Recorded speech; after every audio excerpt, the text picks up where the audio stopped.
নমস্কার বন্ধুরা, অঙ্কিতা গল্পের স্টুডিওতে আপনাদের সবাইকে স্বাগত। অঙ্কিতা গল্পের স্টুডিওর আজকের নিবেদন বিকাশদের জীবন যেরকম দ্বিতীয় পর্ব। তো চলুন গল্পটি শোনা যাক।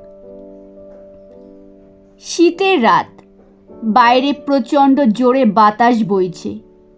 ঘরটায় কেমন যেন গা ছমছম করা পরিবেশ। সুজাতার বড্ড একা মনে হচ্ছে নিজেকে। চারিদিকে শূন্যতা যেন গ্রাস করে নিচ্ছে তাকে। মানুষের মন বড়ই পরিবর্তনশীল। যে মানুষ আতঙ্কে কিছুক্ষণ আগেও সে কাঁপছিল, সেই মানুষকে কাছে পেতে এখন তার ভীষণ ইচ্ছে হচ্ছে। মনেরও তো একজন সাথী দরকার, যার সাথে প্রাণ খুলে অন্তত কিছুক্ষণ কথা বলা যায়। দাম্পত্য জীবনে শূন্যতা, হাহাকারে ভরা 23 বছরের বিবাহিত যুবতী সুজাতার অবচেতন মনে মানুষের চিন্তায় ঘুরপাক খাচ্ছে এই মুহূর্তে। টেলিপ্যাথি বলে একটা কথা আছে, তাই বোধহয় গভীর রাতে হঠাৎ মানুষ এসে হাজির। তাকে দেখে সুজাতা তো অবাক হয়ে গেল, কিন্তু মোটেই অখুশি হয়নি। এটাই তার মন ও শরীর চাইছে। মানুষকে দেখে এখন আগের মতো ভয় করছে না। কিছুক্ষণ দুজনে গল্প করায় প্রাথমিক জড়তা কাটিয়ে উঠতে সময় লাগলো না। পুরনো প্রেমিকাকে কাছে পেয়ে ও তার রাতের বিপজ্জনক পোশাক দেখে মানুষ নিজেকে সংযত রাখতে পারল না। সংযম সুজাতাও হারিয়ে ফেলেছে, শুধু অপেক্ষা করছে মানুষের কাছ থেকে সাড়া পাওয়ার। কিছুক্ষণ পর মানুষের আহ্বানে নিজেকে সম্পূর্ণ উজাড় করে সমর্পণ করতে সুজাতা কার্পণ্য করল না। এক সময় মানুষের আদরে অস্থির হয়ে পড়ায় সুজাতার ঘুম ভেঙে গেল। সম্বিত ফিরে পেতে সুজাতার কিছুটা সময় লাগলো। তার বিশ্বাসই হচ্ছে না যে সে এতক্ষণ স্বপ্ন দেখছিল। পরের দিন প্রায় ভোরেই সুজাতার ঘুম ভেঙে গেল। কিছুক্ষণ পর মাসি চা বানিয়ে নিয়ে এলো।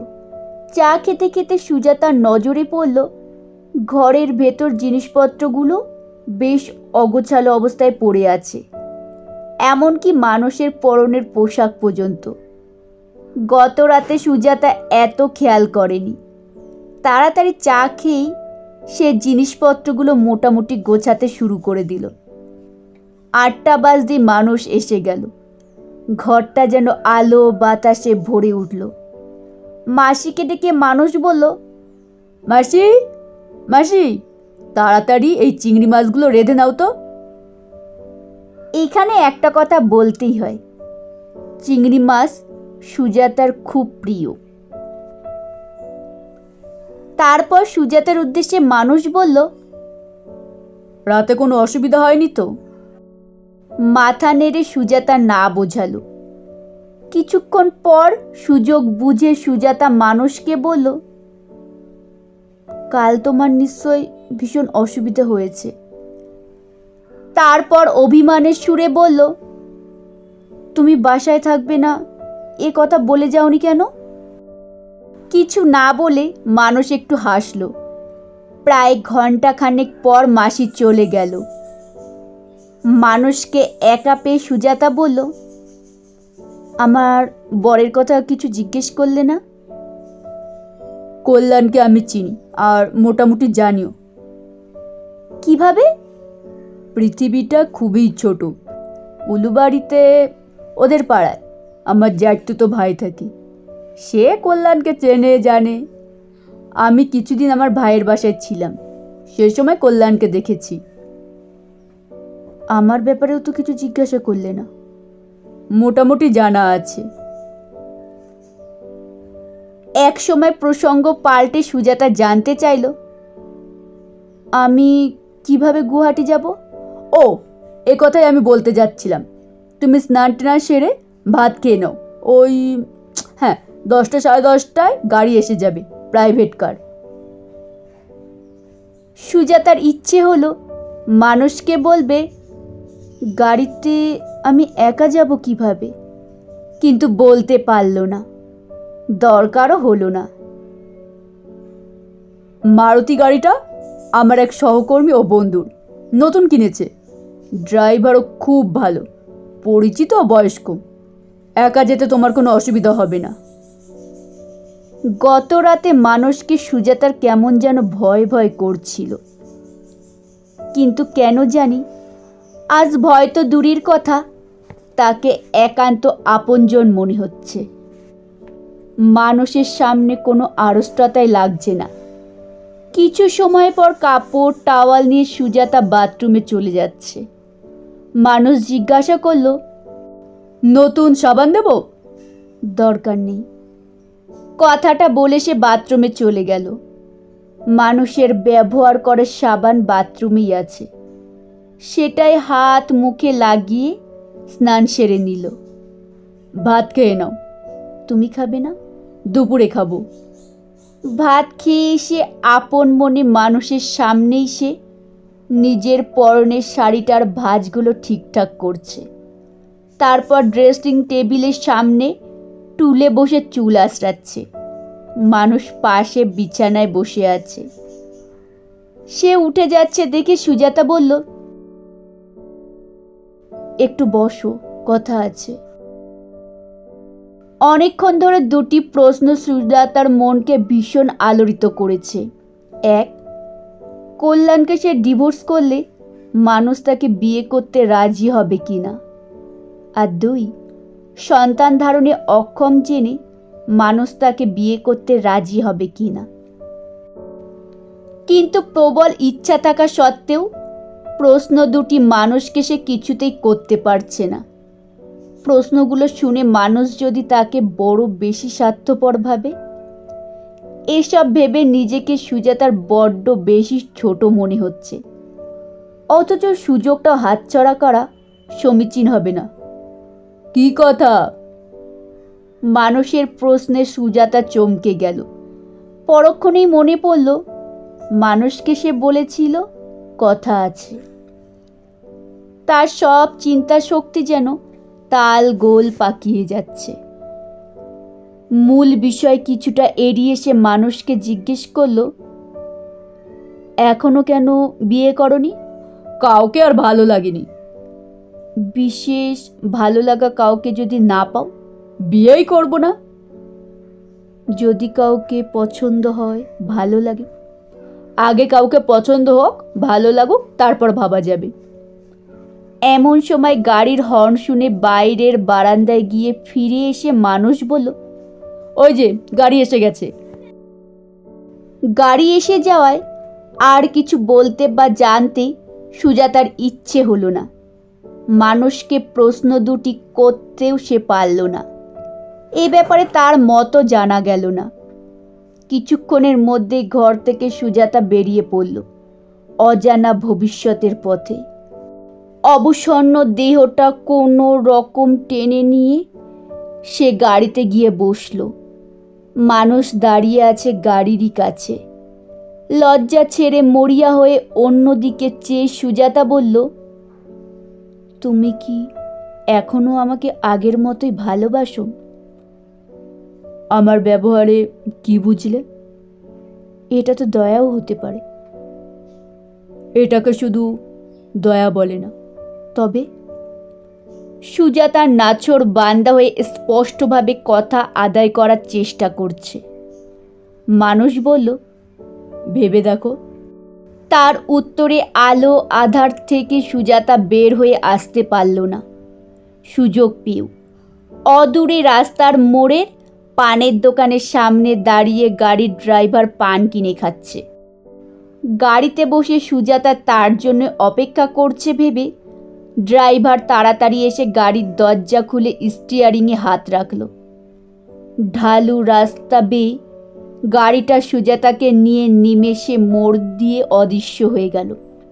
পেছন ফিরে তাকাতে গিয়েও সুজাতা তাকাতে পারল না, চেষ্টা করেও না।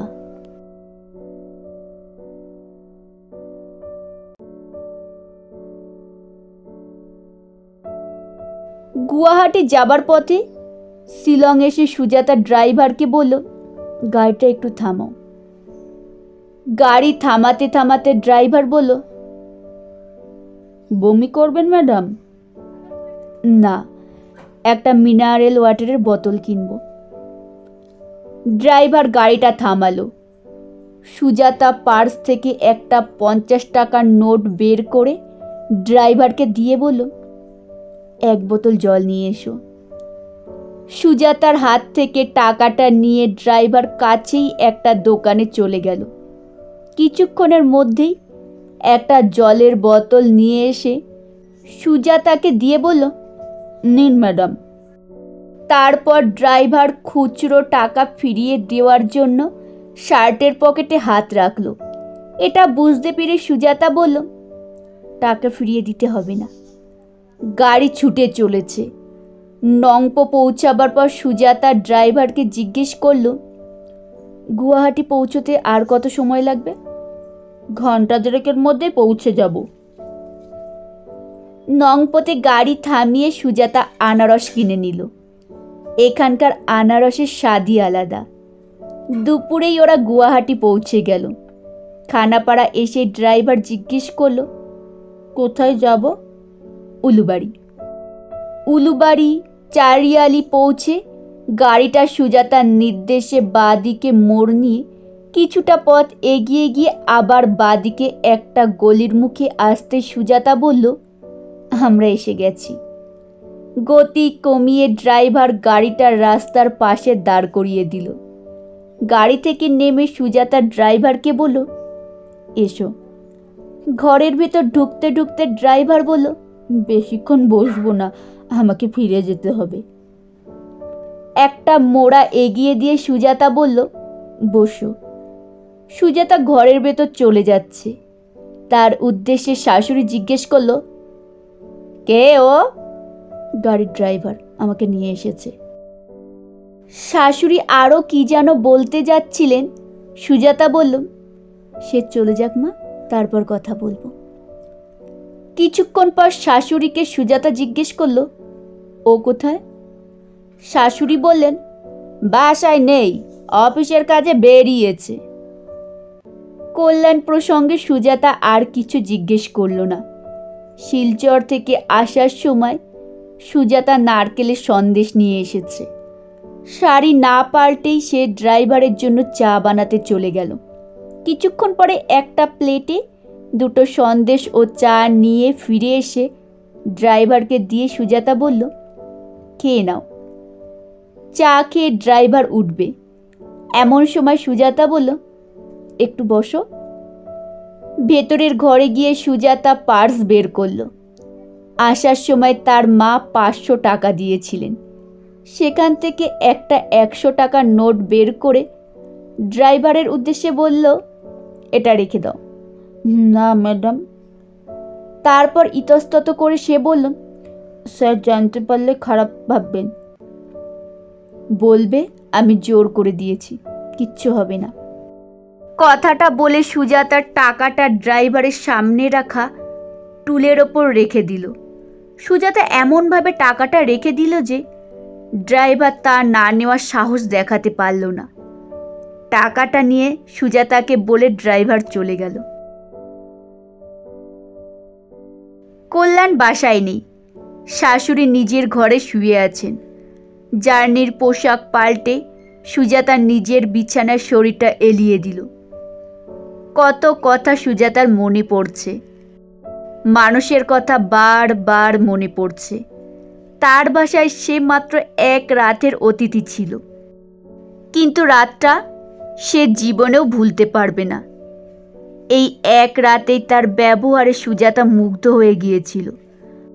মানুষের সাথে দেখা না হলে তার সম্পর্কে সুজাতার ধারণাটা আজীবন ভুল থেকে যেত।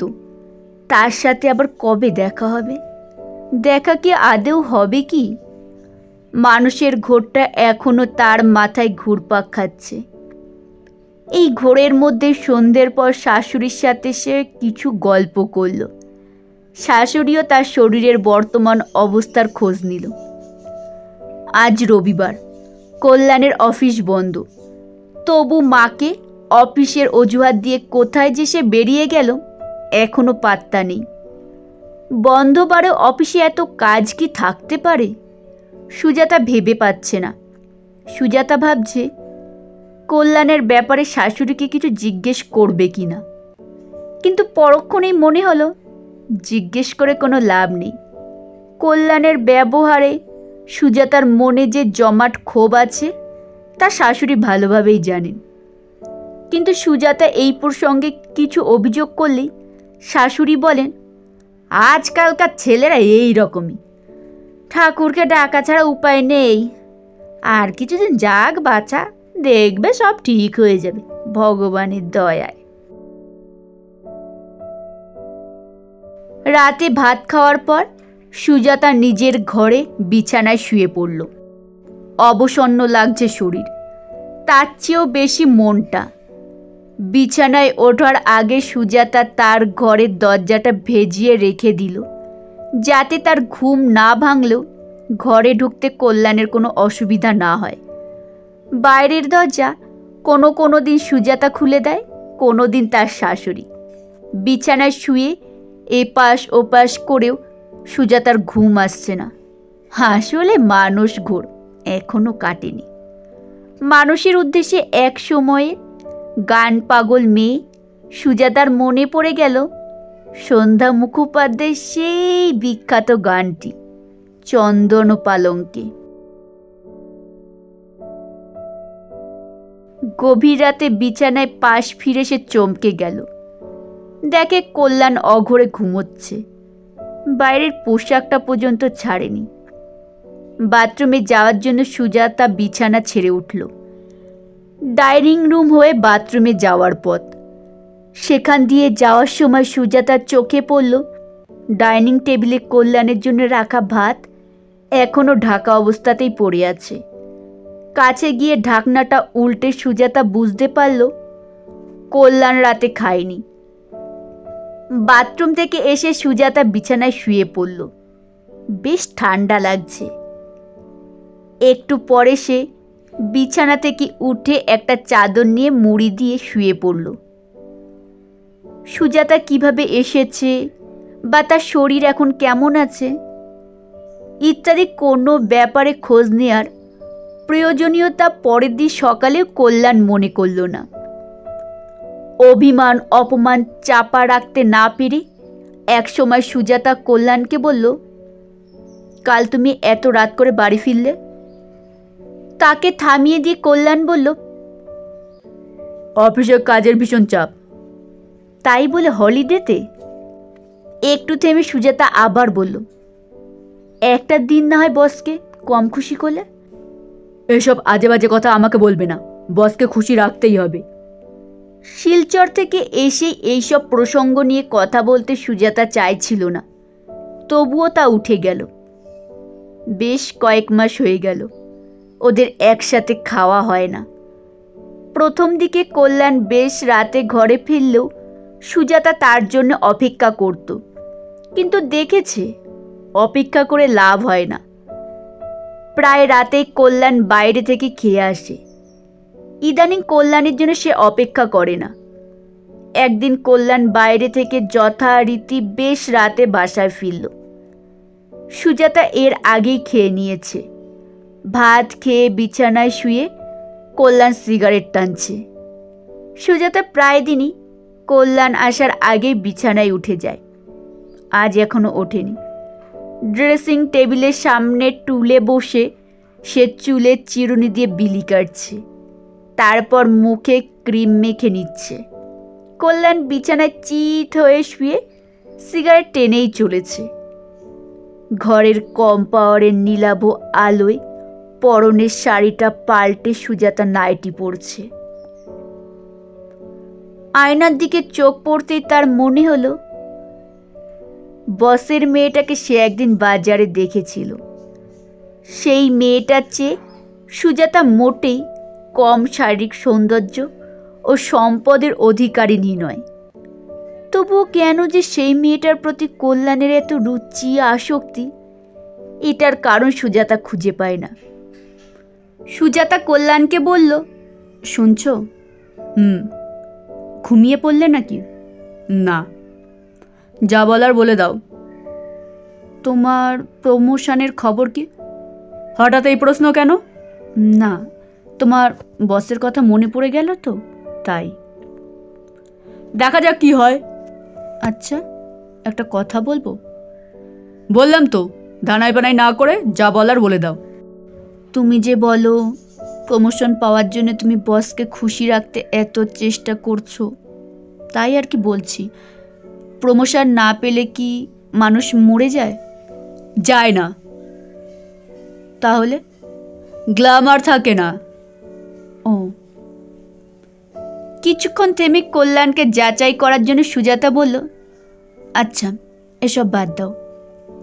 তারপর মুখে সামান্য কৃত্রিম হাসি খেলিয়ে আবদারের সুরে বলল, একদিন বুক ফেয়ারে আমাকে নিয়ে যাবে? বুক ফেয়ারে যাওয়ার মতো শখ ও সময় আমার নেই। আমাকে নিয়ে যাওয়ার জন্য সময় নেই, কিন্তু বসের মেয়েকে নিয়ে যাওয়ার জন্য কিভাবে সময় পাও? বসের মেয়েকে নিয়ে বুক ফেয়ারে গিয়েছি, একথা তোমাকে কে বলল? কে বলেছে? তা দিয়ে তুমি কি করবে? কথাটা তার মিথ্যে নয়। বসের মেয়েকে নিয়ে যাওয়াটা ডিউটির মধ্যে পড়ে। কল্যাণের সাথে তর্ক করতেও রুচি হয় না সুজাতার, না করেও পারে না। বলল, ও তাই বুঝি? কল্যাণের দুর্ব্যবহারে সুজাতা অতিষ্ঠ। প্রায় সময় তার মনে হয় সে কোথাও চলে যাবে। তার তো হারাবার আর কিছুই নেই। এখানে সে কী বা পাচ্ছে? শুধু অমুকের স্ত্রী হিসেবে পরিচিতি ছাড়া, যে পরিচিতি সমাজে তার মর্যাদা না বাড়িয়ে বরং তা হানি করেছে। ঘরের বাইরে ইদানিং প্রায়জনই বসের মেয়ের সাথে কল্যাণের সম্পর্ক নিয়ে বলাবলি করে। রাগ চেপে রাখতে না পেরে সুজাতা বলল, বসের মেয়েটা তোমার মাথাটা একদম ঘুরিয়ে দিয়েছে। একটু থেমে সুজাতা বলল, অবশ্য তাকে দোষ দিয়ে তো লাভ নেই। এর আগেও অনেক মেয়ের প্রতি তুমি লোভ সামলাতে পারোনি। ক্ষোভে সুজাতা ফেটে পড়েছে। বলল, তুমি যে এত অসৎ চরিত্রের তা আগে জানলে তোমায় বিয়েই করতাম না। উত্তেজিত হয়ে কল্যাণ বলল, দেখো বাড়াবাড়ি হয়ে যাচ্ছে কিন্তু। বাড়িয়ে তো কিচ্ছু বলছি না, যা বলছি তুমি অস্বীকার করতে পারবে? এত কথা বলার অধিকার ও সাহস তুমি পেলে কিভাবে? কেন? তোমার স্ত্রী হওয়ার অধিকারে? একটা কথা ভুলে যেও না, এখানে তুমি আছো শুধু আমার দয়ার পাত্রী হিসেবে, স্ত্রী হিসেবে নয়। মানে?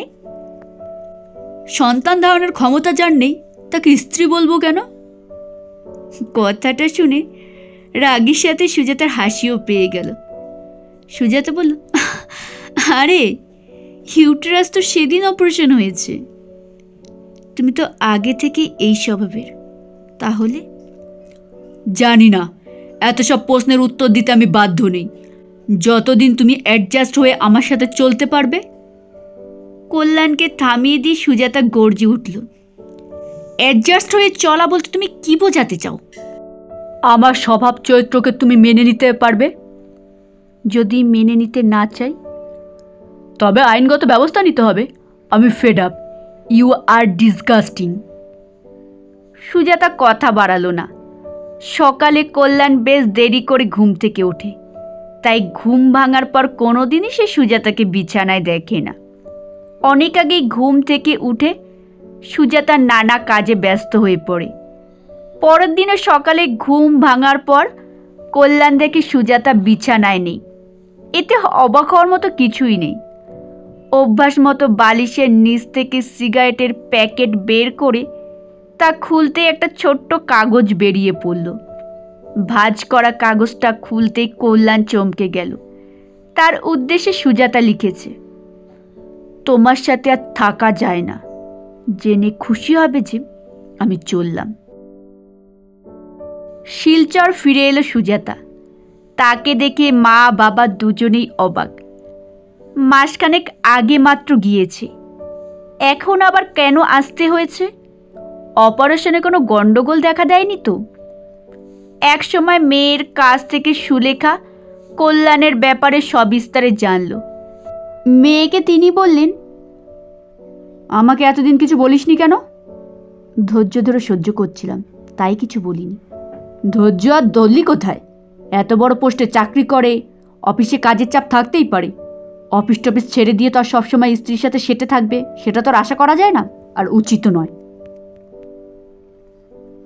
মা, তুমি একটু বুঝতে চেষ্টা করো। যাকে দেখে তুমি পছন্দ করেছিলে সে তখন মুখোশ পড়েছিল, আসল ছবি নয়। মাথা গরম করে লাভ নেই। বসের মেয়ের সাথে তার ঘনিষ্ঠতা যেভাবে বেড়ে চলেছে তা দেখে কোনো স্ত্রীর পক্ষে মাথা ঠান্ডা রাখা সম্ভব নয়। ঠিক আছে, এসেই যখন পড়েছিস কিছুদিন এখানে থাক, মাথা ঠান্ডা হওয়ার পর কল্যাণের কাছে যাবি। এত সব শুনেও তুমি তার কাছে ফিরে যেতে বলছো? আরে পাগলি, তুই কিচ্ছু বুঝিস না। যতই ভালো না লাগুক, মেয়েদের আসল পরিচয় হচ্ছে তার স্বামী। এসব সেকেলের ধারণা। এছাড়া পাড়া প্রতিবেশী আত্মীয় স্বজনরা ছেড়ে কথা বলবে? সুজাতা কোনো কিছু বলল না। মেয়ের ব্যাপারে সবই স্ত্রীর কাছ থেকে অবিনাশবাবু জানতে পারলেন। তিনি স্ত্রীকে সাফ জানিয়ে দিলেন, কল্যাণ নিজে এসে যদি সুজাতাকে নিয়ে যেতে চায় তবে ভেবে দেখা যাবে। সুলেখা বললেন, তারপর আবার ভাববার কি আছে? ভাবতে হবে না। কি বলতে চাইছো তুমি? সেই লম্পটের মতো আমার মেয়েকে নিয়ে যা খুশি করবে আর আমি মেনে নেব? দেখো কি করা যায়, আমার মাথায় তো কিছু কুলোচ্ছে না। কি দিনকাল পড়েছে রে বাবা। কথাটা বলে সুলেখা চলে গেল।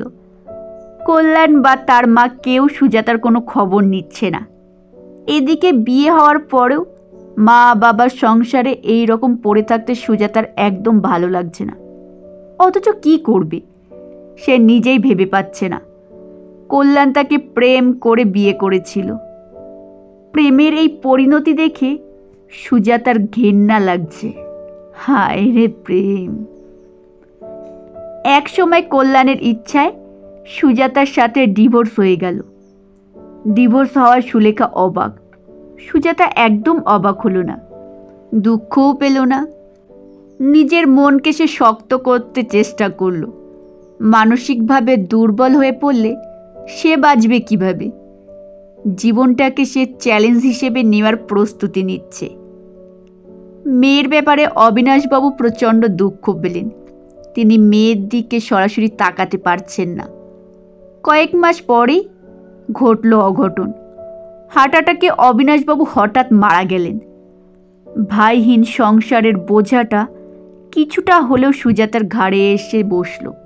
স্বামী মারা যাওয়ার পর তাদের বাড়ির একাংশ সুলেখা ভাড়া দিয়ে দিলেন।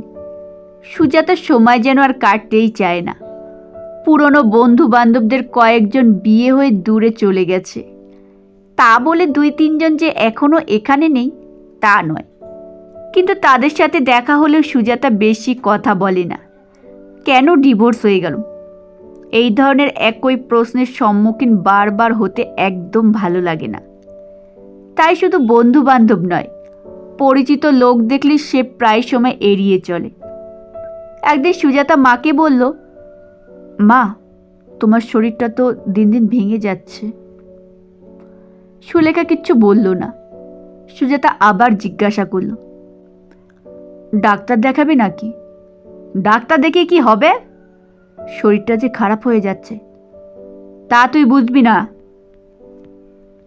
মা এই কথা বললেও সুজাতার বুঝতে কোনো অসুবিধা হয় না যে তার জন্য মার শরীরটা ভেঙে যাচ্ছে। নিজেকে সুজাতার বড় নিঃসঙ্গ মনে হয়। কিছুতে সে আরাম পায় না। মারা যায়নি, তাই বাঁচতে হচ্ছে। তার এই মানসিক অবস্থা উপলব্ধি করে সুলেখা একদিন মেয়েকে বললেন, একটা কিছুতে ব্যস্ত না হলে তোর ভালো লাগবে না। ভাবছি তোর ঠিকুজিটাও কাউকে দেখাবো। কি করব মা, ভেবে পাচ্ছি না। অসহায়ের মতো সুজাতা কথাগুলো বলল। মা বললেন, চাকরির চেষ্টা কর। মায়ের পরামর্শে সুজাতা সরকারি বেসরকারি বিভিন্ন প্রতিষ্ঠানে চাকরির চেষ্টা করতে লাগলো। সুজাতার বাবার এক বন্ধু একটা বড় বেসরকারি প্রতিষ্ঠানে বেশ উঁচু পদে আছেন। বন্ধু হলে ভদ্রলোক সুজাতার বাবার চেয়ে কমপক্ষে 7-8 বছরের ছোট। সুজাতা কয়েকদিন তার বাসায় গিয়েছিল চাকরি পাওয়ার আশায়, কিন্তু ভদ্রলোকের কথা বলার ধরন দেখে তার চরিত্র সম্পর্কে সুজাতার কেমন যেন সন্দেহ লাগলো। তারপর থেকে তার কাছে সে আর যায়নি। অবশেষে একদিন ডাক পিয়ন এসে সুজাতাকে একটা চিঠি দিয়ে গেল। কে তাদের চিঠি লিখল, তাও আবার সরকারি খামে? অবাক হয়ে সুজাতা চিঠিটা হাতে নিয়ে খামটা ছিঁড়ে ফেলল। সুজাতার অ্যাপয়েন্টমেন্ট লেটার এসেছে। সরকারের অধীনে বদরপুরের একটা স্কুলে সে চাকরি পেয়েছে। চিঠিটা পড়ে সুজাতা মাকে ডেকে বলল, মা, মা, ও মা, আমার চাকরি হয়ে গেছে। সুলেখা তখন রান্নাঘরে ব্যস্ত।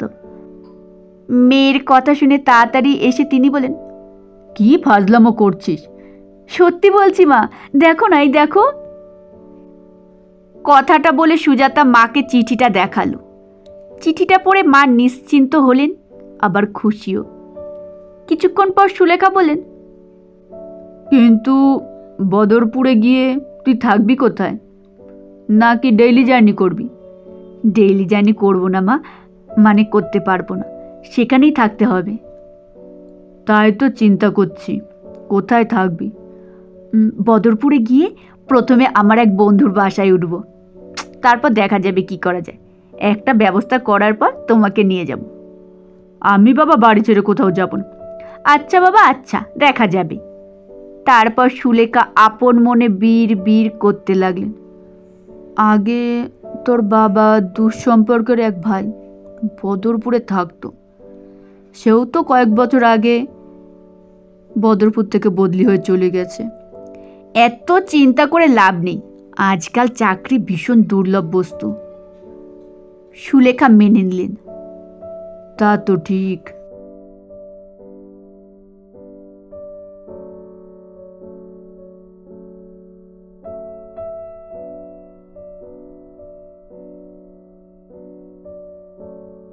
নমস্কার বন্ধুরা, শেষ হলো বিকাশদের লেখা জীবন যে রকমের দ্বিতীয় পর্ব। খুব শীঘ্রই নিয়ে হাজির হব তৃতীয় পর্ব। কেমন হলো অবশ্যই কমেন্টে জানাবেন। ভালো লাগলে একটি লাইক করবেন, শেয়ার করবেন কাছের আত্মীয় স্বজন বন্ধু বান্ধবদের কাছে, যাতে তারা অবসর সময় এত সুন্দর সুন্দর গল্প শুনতে পারে। আমার গল্প পাঠ যদি ভালো লাগে, চ্যানেলটি সাবস্ক্রাইব করে পাশে থাকা বেল আইকনটি প্রেস করে আমার পরিবারের সদস্য হওয়ার অনুরোধ রইল। আপনাদের একটি লাইক, একটি কমেন্ট ও একটি শেয়ার আমাকে আরও বহু মানুষের কাছে পৌঁছতে সাহায্য করবে এবং ভবিষ্যতে আরও অনেক ভালো ভালো গল্প আনতে আমাকে উৎসাহিত করবে।